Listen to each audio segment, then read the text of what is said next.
ওমর ইবনে আব্দুল আজিজ রাহিমাহুল্লাহর জমানায় খ্রিস্টানদেরকে একটা গুরুত্বপূর্ণ দায়িত্ব দেওয়া হলো মুসলমানদের। তো হযরত ওমর রাদিয়াল্লাহু আনহু গভর্নরকে ডাকলেন। গভর্নরকে ডেকে এনে জিজ্ঞেস করলেন, গভর্নর, তুমি কি খ্রিস্টানকে মুসলমানদের গুরুত্বপূর্ণ দায়িত্ব দিয়েছো কিনা? বলে, হ্যাঁ ইয়া আমিরুল মুমিনিন, আমাদের গুরুত্বপূর্ণ দায়িত্ব তাদেরকে দিয়েছি।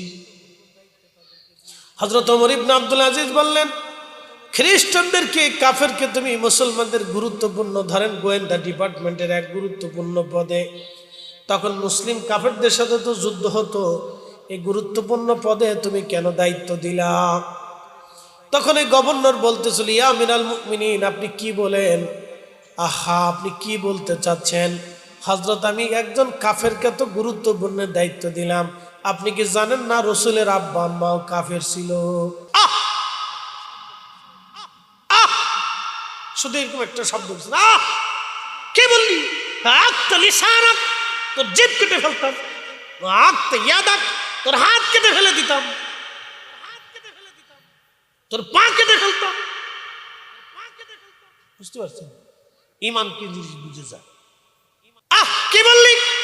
তোর জিভ যদি কেটে ফেলতাম, তোর হাত যদি কেটে ফেলতাম, এখন তোর পা যদি কেটে ফেলতাম, তুই বললি কি? তোর মুসলমানদের গভর্নর পদে তোর কোন যোগ্যতা নেই, বের হ। সাথে সাথে ওনাকে গভর্নরি পদ থেকে বরখাস্ত করে দরবার থেকে বের করে দিয়েছিল। দূর হ। সে জমানার মুসলমান। এই জন্য আপনাকে ঈমান আকীদা বুঝতে হবে। ওয়ালা তামুতুন্না ইল্লা ওয়া আনতুম মুসলিমুন। মুসলমান না হয়ে কবরে আইসো না। হুজুর, তাহলে মুসলমান কাদের মতো হতে হবে? খাজা বাবা আজমিরির মতো মুসলমান হতে হবে, শাহজালালের মতো মুসলমান হতে হবে, ইমাম আজম আবু হানিফার মতো মুসলমান হতে হবে, ইমাম শাফি, ইমাম হাম্বলি, ইমাম মালিক, আউলিয়া کرام যেই ইমানে, যেই বিশ্বাসে মুসলমান ছিল, আপনাকে সেই বিশ্বাসে, সেই আকীদায় মুসলমান হতে হবে। দুনিয়ার কোন শায়েখ থেকে আপনাকে ইলম নিতে হবে না। ইলম যেটা দেওয়ার শাহজালাল ইয়ামিনী মুজাদ্দিদে আমরা আকাবির দুনিয়ার ইলম আমরা দিয়ে গেছে। ফিকহের কিতাব দিয়ে গেছে, হাদিসের তাখরিজের কিতাব দিয়ে গেছে,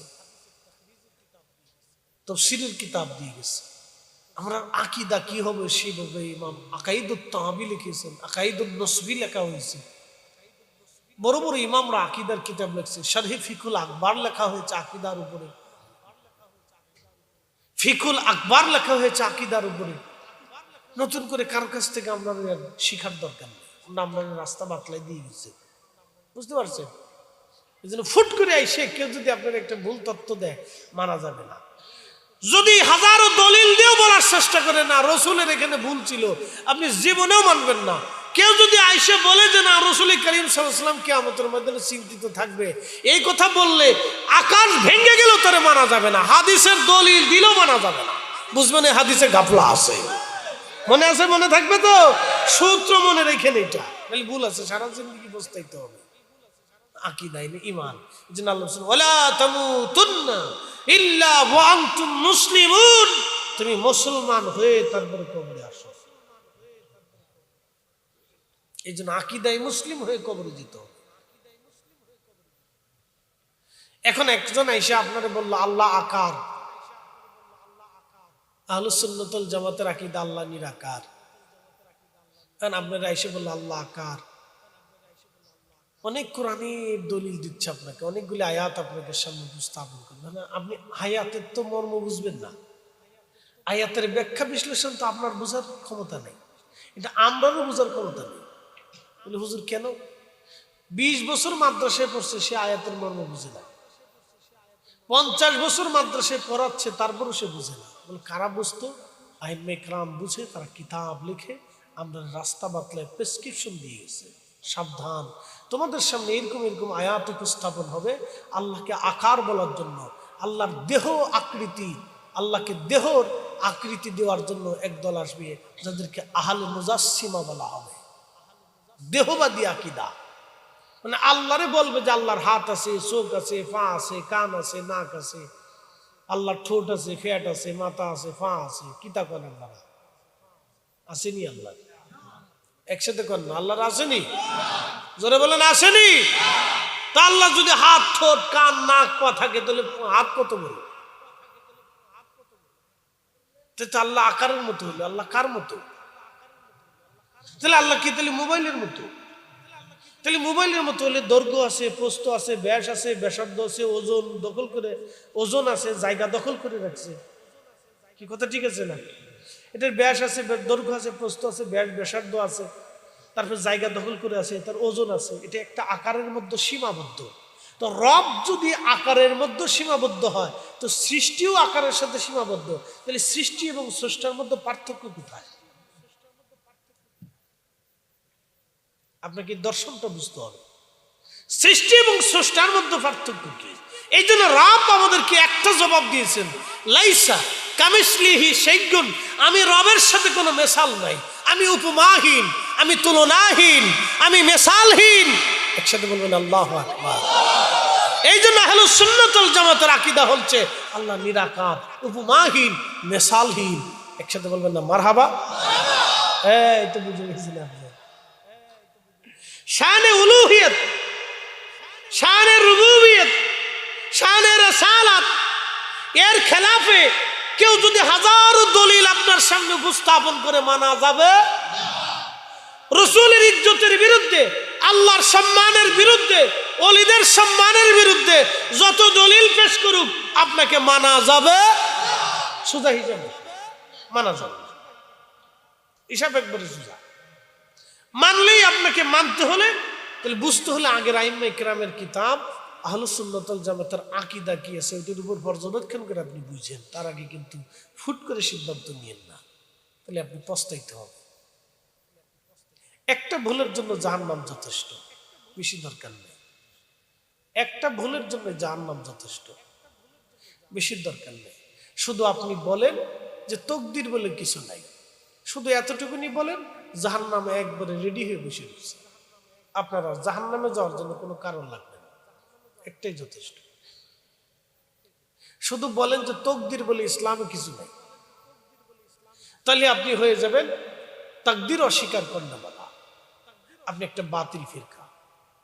যদি বলেন যে আল্লাহ খায়, আল্লাহ পড়ায়, আল্লাহ ঘুম পড়ায়, আল্লাহ সবকিছু করায়, আমি ভালো করলেও আল্লাহ করায়, খারাপ করলেও আল্লাহ করায়, শুধু এই কথাটা বলেন, আপনি জাহান্নাম আপনার জন্য রেডি।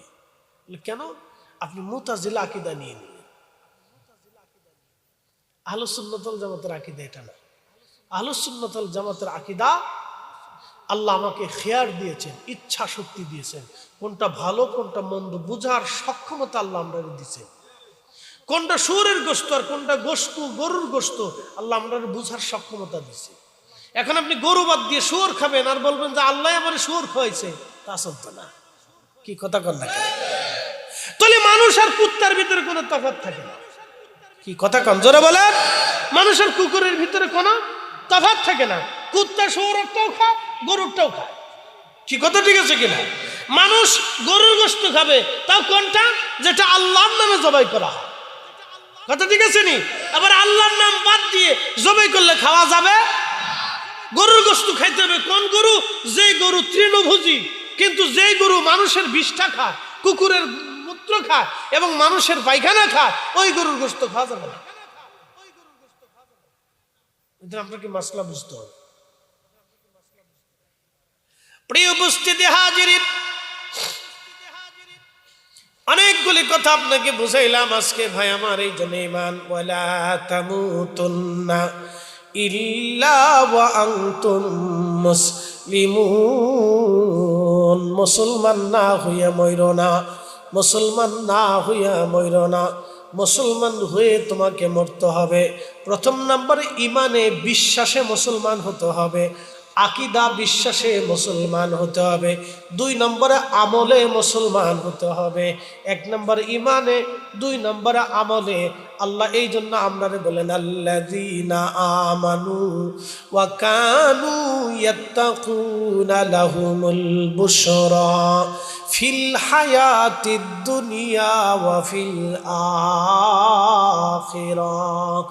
আল্লাহ বলেন আল্লাযীনা আমানু, যারা ঈমান আনছে, ওয়া কানু ইয়াত্তাকুন, এবং ঈমান অনুযায়ী যারা মুত্তাকি হয়েছে, লাহুমুল বুশরা ফিল হায়াতিদ দুনিয়া ওয়া ফিল আখিরাহ, দুনিয়াতেও তাদের জন্য সুসংবাদ, আখিরাতেও তাদের জন্য সুসংবাদ।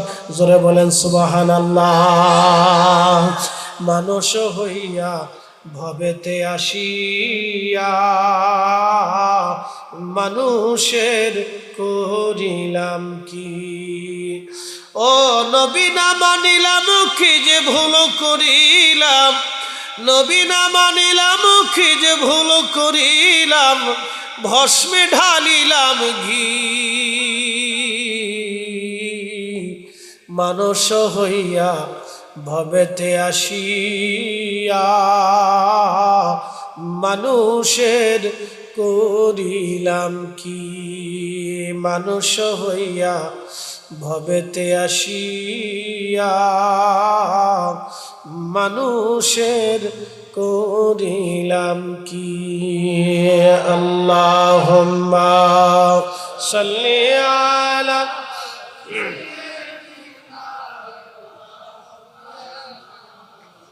মুহাম্মদ ওয়া আলা আলি সাইয়্যিদিনা।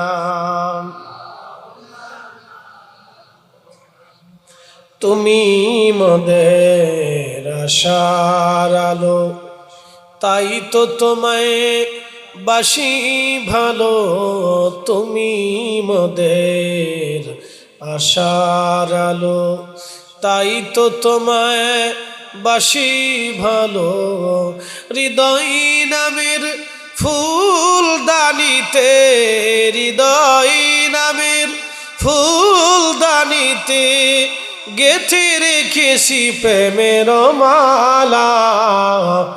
ইয়া রাসূলাল্লাহ, ইয়া হাবিবাল্লাহ, ইয়া রাসূলাল্লাহ।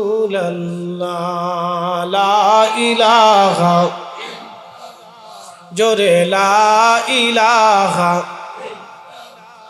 ও লা ইলাহা, হাসবি রাব্বি জাল্লাল্লাহ, মা ফি কলবি গায়রুল।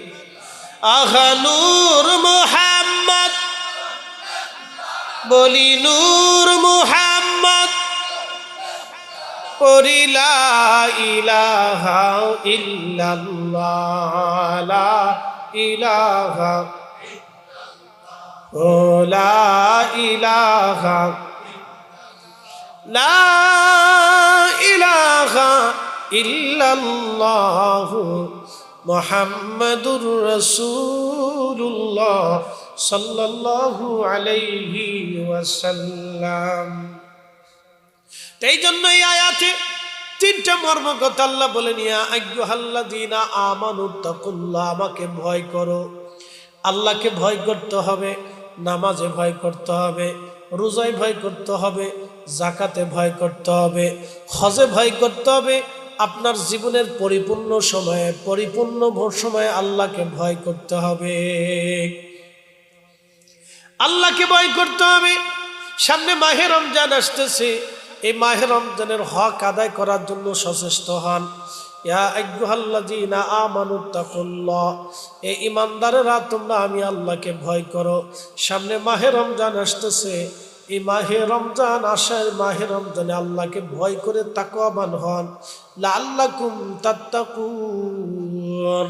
আল্লাহ মাহে রমজান দিয়েছেন যাতে তোমরা মুত্তাকি হতে পারো, তাকওয়াশীল হতে পারো, আল্লাহকে ভয় করতে পারো, আল্লাহকে ভয় করতে পারো, আল্লাহকে ভয় করতে শিখো। সেই জন্য আমার আল্লাহ মাহে রমজান আমরারে পাঠাইছেন, মাহে রমজান আল্লাহ আমাদেরকে দিয়েছেন। এই যে সামনে রোজা আসতেছে, প্রিয় নবী যে বললেন, আমার উম্মতেরা রে, মান সামা রমাদানান ঈমানাও ওয়া ইহতিসাবান গুফিরা লাহু মা তাকাদ্দামা মিন যামবিহি। আমার উম্মতেরা রে, মাহে রমজানে যে ঈমান ইহতিসাবের সাথে রোজা রাখবে, রোজা আদায় করবে, তার জীবনের সমস্ত গুনাহ আল্লাহ এমন ভাবে মাফ করে দিবে যেমন সদ্য বাচ্চা দুনিয়াতে জন্ম নেওয়ার পরে তার শরীরে যেমন কোনো গুনাহ থাকে না, আল্লাহ মাহে রমজানে ঈমান ইহতিসাবের সাথে যারা রোজা রাখবে তাদের শরীরেও ওই রকম কোনো গুনাহ আল্লাহ রাখবে না। একসাথে জোরে বলেন আল্লাহু আকবার। এখন প্রশ্ন, ঈমান ইহতিসাব কি জিনিস?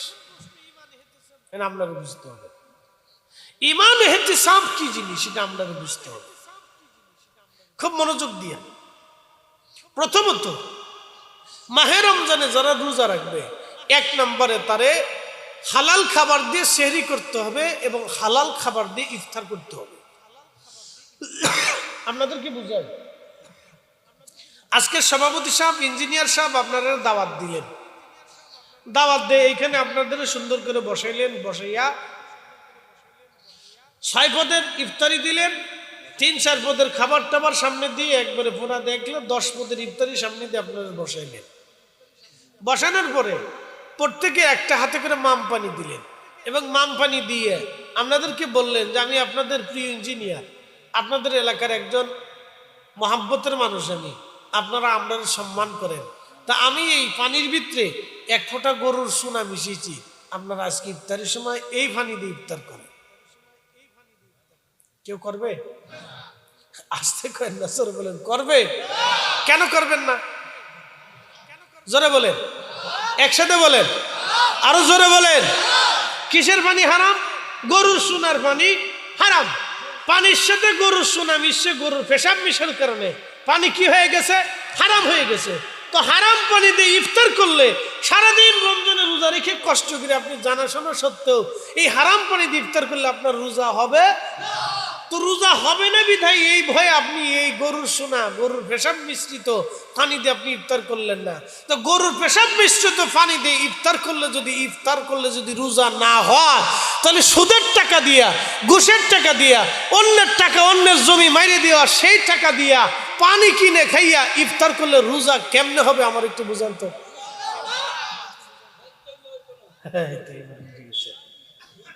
তাহলে ঈমান ইহতিসাবটা হলো ওই জিনিস, কথা কন নাকি? ঠিক আছে কিনা? তাহলে রোজা রাখতে হবে কি খাবার দিয়া? হালাল। একসাথে বলেন, কি দিয়া? ইফতার করতে হবে কি দিয়া? এই বুঝে গেছে। তাহলে পরে রোজা এবং ইফতার এই দুইটা জিনিস আপনাকে হালাল বস্তু দিয়ে করতেই হবে, বিকল্প কোনো রাস্তা নাই। যদি অন্য কোনো পথ অবলম্বন করেন তাহলে ঈমান ইহতিসাবের সাথে রোজা আদায় হবে। রোজা রাখতে পারেন, সারাদিন না খেয়ে থাকবেন, কষ্ট করবেন, তৃষ্ণায় কষ্ট নেবেন, পেটে ক্ষুধা নেবেন, কিন্তু কাজ হবে না। এরপরের অংশ বলি মিথ্যা। পরেরটা কি? এই যে আসে জবানের রোজা। এত সময় আপনাদের হালাল খাবার দিয়ে পেটের রোজার কথা বললাম, এবার জবানের রোজা আসে। মিথ্যা, ফায়সা কথা, চগলখড়ি, গীবত, শেকায়েত, তহমত। একজনে যে অন্যায় করে নাই, আপনি তার উপরে ওই মিথ্যা কথা বলে ওই অন্যায় চাপাই দিলেন, যার নাম তহমত। গীবত, একজনে মানে মন্দ কথাগুলি আপনি মানুষের সামনে বলে বেড়াচ্ছেন, এই লোকে এটা এটা এটা এটা এটা করছে, এটার নাম গীবত। আল্লাহ রসুল বলেন, উম্মত রে, তোমরা কি চাও তোমরা মৃত ভাইয়ের, মরা ভাইয়ের গরুর গোশত, মরা ভাইয়ের গোশত, তোমরা মরা মানুষের গোশত খাও? তাহলে শোনো, মৃত ভাইয়ের গোশত খাওয়া যেমন অপরাধ, গীবত করাও এরকম অপরাধ। সুবহানাল্লাহ, এটা নাউজুবিল্লাহ।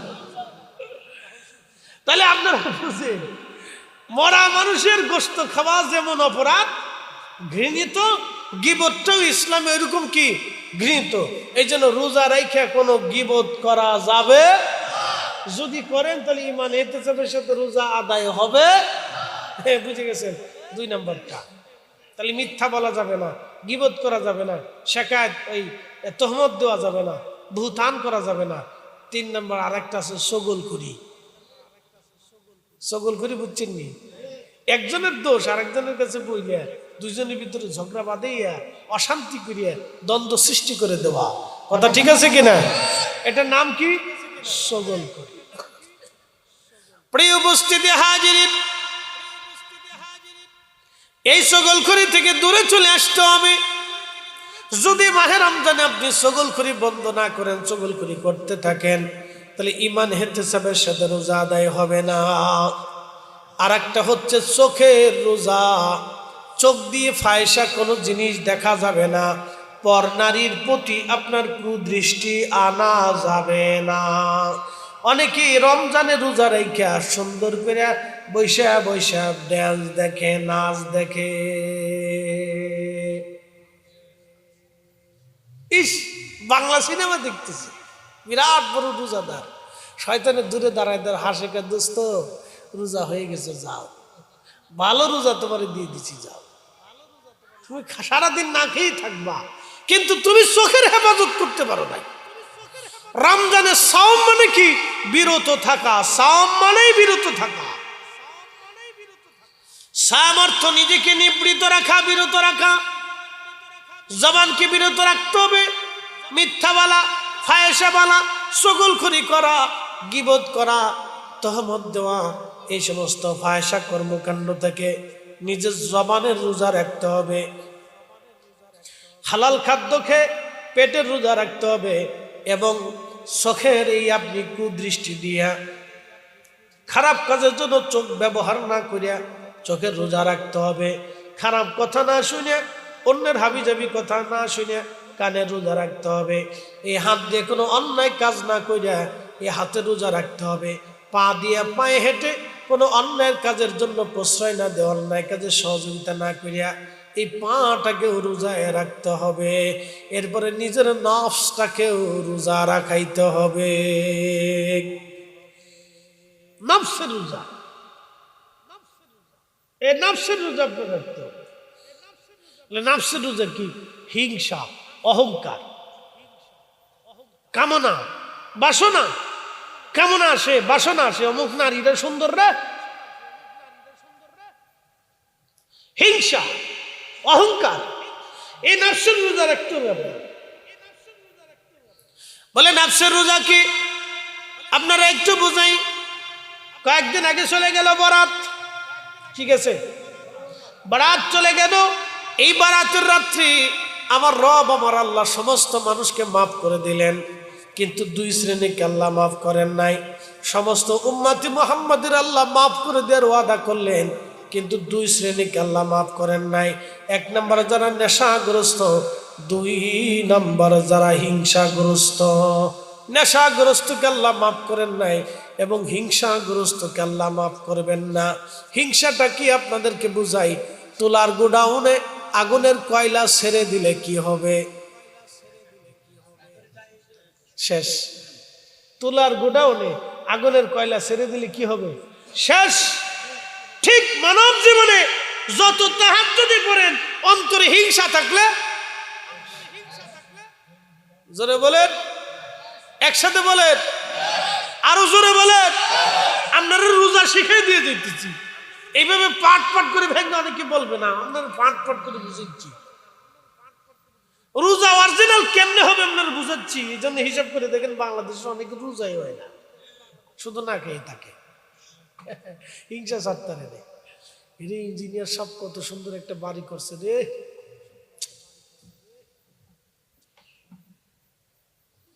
চিন্তা করেন যে ওনার মন্দ চর্চা কেমনে করা যায়। ওই কোনার যায় বলতেছেন, ধর লোকটা বেশি সুবিধার না, এই বালা না। শেষ। রোজা কি? একজনের বাড়ি বাগ, ওই খেতে যদি সুন্দর ফসল হয়, পাশের ফসল আলা হিংসা করে, এত সুন্দর ফসল হয়ে গেল। বাড়ি যদি ভালো আম ধরে, ফল ধরে, পাশের বাড়ি আলা হিংসা করে। ছেলেটা যদি বিদেশ যায়, ভালো পয়সা কামাই করে, পাশের বাড়ি আলা হিংসা করে। আমাদের দেশে আবার কিছু হিংসাগ্রস্ত মানুষ এমনও আছে, এলাকার একটা মেয়ের বিয়ে হবে, সারা বাংলাদেশের এমন কোনো গ্রাম নাই যে গ্রামে বিয়ে ভাঙ্গানির লোক না আছে। আসেনি?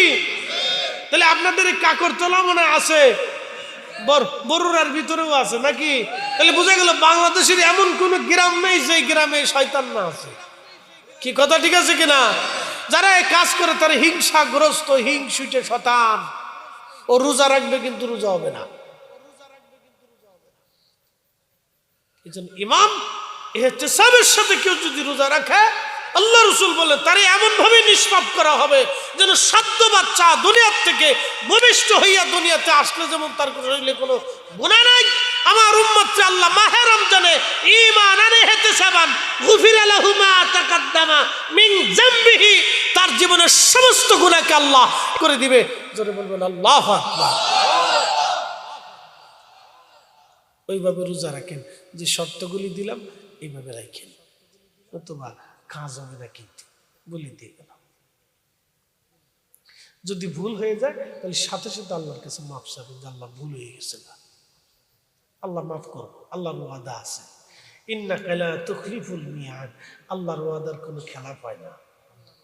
আল্লাহ ওয়াদা করছে মাফ করে দিব, কিন্তু মাফ চাইতে হবে। এই জন্য যারা দোয়া নামক ইবাদত থেকে মুসলমানদের সরায়, আমি তারা মুসলমানই মনে করি, তা মানুষই তো মনে করি না মুসলমান পড়লে হিসাব। যারা দোয়া বন্ধ করতেছে আমি তার মানুষের কাতারে দেখি না, মুসলমান তো আরো পরে হিসাবে আসে। মুসলমান এতারে কয় না, মুসলমান অনেক দামি জিনিস। কত দামি জানেন? এই উম্মতের উম্মত হওয়ার জন্য, এই নবীর উম্মত হওয়ার জন্য মুসা আলাইহিস সালাম সিজদায় পড়ে কাঁদছিল, এই উম্মত হওয়ার জন্য ইব্রাহিম কাঁদছিল, এই উম্মত হওয়ার জন্য ঈসা রুহুল্লাহ সিজদায় পড়ে কাঁদতে কাঁদতে তারপরে কবুল হয়েছে। আপনি জানেন এই উম্মতের দাম কত? মুসলমান এতারে কয় না। মুসলমানের হিসাব করলে সাহাবীরা যদি আজকে আপনারা দেখতো তো তোমরা মুসলমানের কাতারে নেই। সাহাবীরা যদি আমরা দেখতো তো বলতো তোমরা মুসলমানের কাতারে নেই। 3000 সাহাবী 2 লক্ষ কাফেরের সাথে জিহাদ করে যুদ্ধে বিজয় হয়েছে। আর 57টা মুসলিম দেশ থাকার পরেও আজও পর্যন্ত ফিলিস্তিনিদের বাড়িঘর হত্যা করা হয়, পাখির মতো ফিলিস্তিনের বাচ্চাদেরকে গুলি করা হয়। সেই দিন ফিলিস্তিনের একটা বাচ্চাকে হত্যা করার জন্য 365টা বুলেট ব্যবহার করছে ইসরায়েলের সৈন্যরা। আপনি ভাবতে পারেন কতটা নিকৃষ্ট অমানবিক। 57টা মুসলিম দেশ, 57 জন মুসলিম সেনা প্রধান থাকার পরও বসে বসে আঙ্গুল চুষি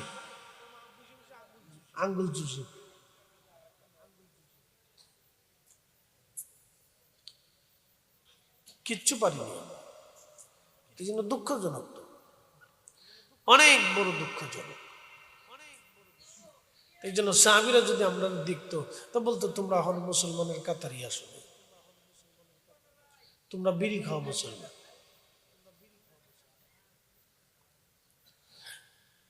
ভাই আমার ভালো করে শোনো আমার হাজিরিন, প্রিয় নবী ডাক দিয়ে বলেন উম্মতেরা রে, মাহে রমজানে কেউ যদি রাত জেগে জেগে তারাবির নামাজ আদায় করে, কিয়ামুল লাইল আদায় করে, নবীজি বললেন তার জীবনের সমস্ত গুনাহগুলি আল্লাহ পাক মাফ করে দেবে। চিৎকার মেরে জোরে বলেন মারহাবা।